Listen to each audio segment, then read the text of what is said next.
Hai guys, kembali lagi dengan saya di channel kita. Terima kasih sudah klik video saya. Semoga kalian diberi kesehatan dan rezeki yang melimpah. Amin. Pada video kali ini saya akan membacakan dua bab yang terbaru, yaitu bab 4276 dan bab 4277. Oke, kita langsung aja bab 4276.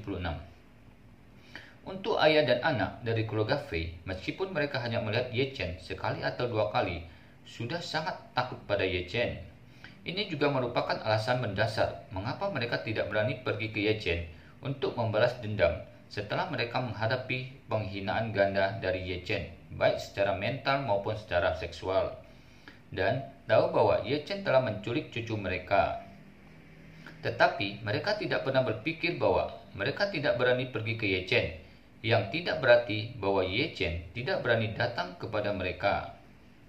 Fei Xiahan terkejut dan takut, berkata dengan cepat, Cepat kumpulkan semua pengawal, pastikan mereka dipersenjatai dengan peluru tajam. Jika yang bermaga Ye berani datang, tembak dia sampai mati.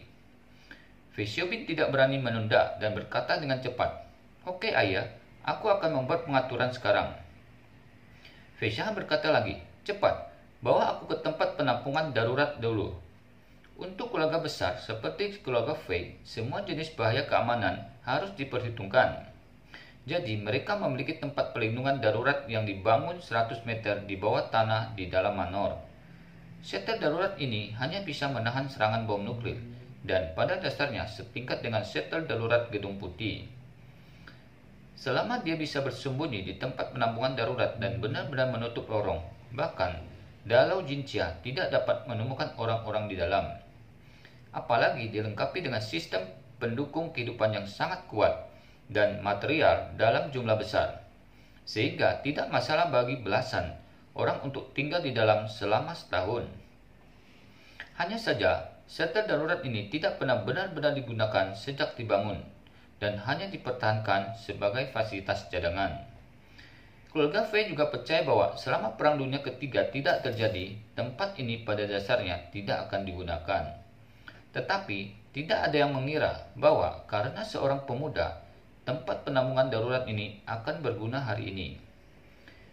Wanita tua itu masih sedikit bingung dan berkata, Shanghai, apa yang perlu kamu buat keributan seperti itu? Bahkan jika anak-anak laki-laki bermaga Ye lebih kuat dari Zhang Chuan, tetapi keluarga Fei kami memiliki begitu banyak pengawal dengan senjata dan amunisi. Apa yang bisa kita lakukan? Tidak bisakah menghadapi dia sendirian? Fei Xiang berkata dengan gugup, Saya tidak tahu apakah ada begitu banyak pengawal. Bagaimana saya bisa mendapatkannya? Tetapi saya tidak berani mengambil risiko apapun. Anda tidak ingin orang menahan beberapa pon minuman keras. Jika kamu jadi aku, kamu juga akan takut. Dengan mengatakan itu, dia berkata tanpa ragu, Kalian semua berhenti berbicara omong kosong. Bawa aku ke tempat penampungan darurat. Segera. Tak berdaya, wanita tua ini berkata kepada putra ketiganya, Fei Xuamin dan Xuamin, kamu harus membuat pengaturan untuk pengiriman ayahmu ke tempat penampungan darurat. Fei Xiaobin buru-buru berkata saat ini, Aku ingin pergi. Wanita tua itu memelototinya dan berkata dengan kebencian, Lihatlah penampilanmu yang tidak berharga. Pria bermarga Ye itu mengikat putramu dan memotong telinga putramu. Bukan saja kau tidak berani membalas dendam putramu, tapi malah menjadi kayak kura-kura yang menyusut. Fei Xiang di samping mendengar ini dan ekspresinya tiba-tiba menjadi sangat jelek. Jika istri memarahi anaknya seperti kura-kura, bukankah itu sama dengan memarahi dirinya sendiri? Pada saat ini, wajah Fei Xiaobin bahkan lebih memalukan dan untuk sementara dia agak sulit mengendarai harimau.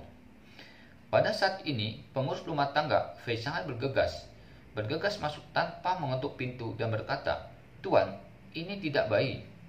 Fei Xiahan menggigil ketakutan dan bertanya tanpa sadar, Apa yang terjadi? Apakah yang bermaga Ye kembali? Oke, kita lanjut lagi ke bab 4277. Pengurus rumah tangga buru-buru menggelengkan kepala dan berkata, Tuan tertua dan Nona Kesin kembali. Ketika Fei Xiang mendengar ini, dia tercengang dan bertanya, Mengapa mereka kembali? Kapan mereka kembali? Di mana mereka?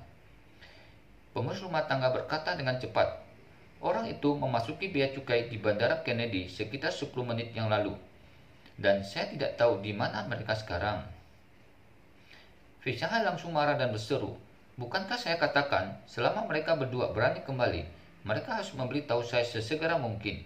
Mengapa butuh 10 menit untuk melapor kepada saya?" Pengurus rumah tangga berkata tanpa daya, "Informan di sisi imigrasi menghubungi Anda secara langsung. Dia mengirim Anda pesan dan Anda tidak menjawab. Jadi dia menghubungi saya." Fei Shanghai berseru, "Di mana ponselku?" Wanita tua itu tanpa sadar berkata, "Kamu berada dalam perawatan darurat dan kamu harus menanggalkan pakaianmu. Jadi aku menyimpan telepon dengan pakaianmu." "Sial," Fei Shanghai memarahi dengan marah. "Apa kamu tahu berapa banyak 10 menit akan menunda saya? Saya mengatur agar beberapa pembunuh bersiaga 24 jam sehari di dekat bandara. Selama mereka berani kembali ke New York, mereka akan segera dibunuh. Sudah 10 menit sekarang, orang sudah lama menghilang." Wanita tua itu berkata dengan sedih, "Bagaimana saya tahu itu akan menjadi seperti ini?" Fei Shanghai memelototinya dengan marah dan berkata dengan marah, "Aku akan menyelesaikan masalahmu nanti." Saat dia berbicara, dia bergumam pada dirinya sendiri, "Orang tua ini berani kembali saat ini. Mungkin dia tahu bahwa kita dalam masalah dan ingin mengambil kesempatan ini untuk kembali." Rubah tua ini berumur 90-an benar-benar tidak biasa. Dia bisa menemukan kesempatan untuk kembali. Fei Xiaobin buru-buru bertanya, "Ayah, apa yang harus kita lakukan sekarang?" Fei Shanghai memikirkannya sebentar dan dengan cepat berkata kepada putra ketiganya, Fei Xiaomin, "Xiaomin, kamu segera melepaskan bunga rahasia. Tidak peduli siapa itu. Selama mereka berdua dapat dibunuh, aku akan memberi $1 miliar. Cepat, harus cepat. Saya ingin mereka yang berani membunuh dan mereka yang berani membunuh di New York untuk membawa senjata mereka ke jalan dan menemukan keberadaan mereka." Pada saat ini, Fei Shanghai telah membuang rasa takut kepada Ye Chen dari lubuk hatinya.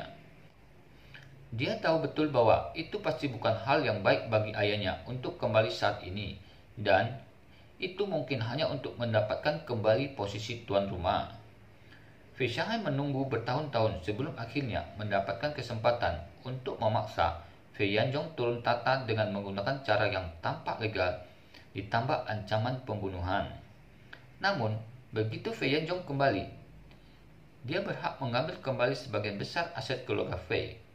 Karena saya baru saja meremas posisinya sebagai ketua, tetapi seluruh aset keluarga Fei secara hukum sebagian besar milik Fei Yanzhong. Meskipun Fei Yanzhong kehilangan posisi ketua, dia dapat membagi aset keluarga Fei dan melepaskan aset mereka dari grup Fei. Setelah dia berhasil, 90% dari aset keluarga Fei akan dikaitkan dengan Fei Yanzhong. Pada saat itu, bahkan jika saya masih bisa duduk di posisi kepala keluarga Fei jelas bukan keluarga Fei saat ini dan skala telah menyusut setidaknya 10 kali. Oleh karena itu, Fei Shanghai segera menganggap menyingkirkan ayah dan keponakannya sebagai prioritas utama saat ini. Wanita tua itu bertanya padanya saat ini, "Lalu, apakah kamu masih ingin pergi ke tempat penampungan darurat?" "Aku tidak akan pergi." Fei Shanghai menggelengkan kepalanya dan berkata, "Pergi ke tempat penampungan darurat sekarang. Jika orang tua itu kembali dan aku tidak di sana, yang lain mungkin akan membelot. Saat ini aku tidak akan pergi dan akan duduk di sini tidak peduli apa yang terjadi." Bagaimanapun, dia kejam dan menggertakkan giginya. Pada saat seperti itu, dalam keadaan apapun, orang tua itu tidak dapat mengambil kesempatan untuk membalikkan keadaan. Cepat dan kumpulkan orang-orang. Jika yang bermarga Ye berani datang malam ini, kita akan bertarung dengan dia tidak peduli apa. Jika dia tidak datang, dia akan menemukan cara untuk menemukan orang tua itu dan membunuhnya. Oke, sampai di sini dulu video kali ini. Terima kasih telah mengikuti video saya. Sampai ketemu lagi di video berikutnya. See you.